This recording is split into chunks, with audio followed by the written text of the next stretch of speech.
د ښوونځیو درنو زده کوونکو سلامونه او نیکې هیلې. که غواړئ چې په راتلونکي کې د خپل ځان، کورنۍ، ټولنې او هیواد لپاره یو ګټور انسان درنه جوړ شي، نو خپل علمي مسیر په بهترین شکل باندې لوړترینې درجې ته ورسوه، یعنی تر دکترا او مافوق دکترا پورې.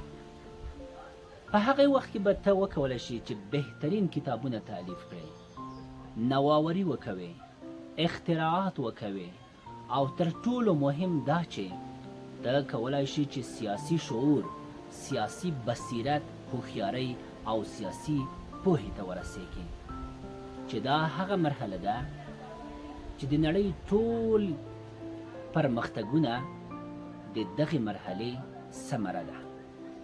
نو که غواړئ چې هغې مرحلې ته ځان او خپل هیواد ورسوي، دغه علمي مسیر په ښه توګه سره پای ته ورسوه.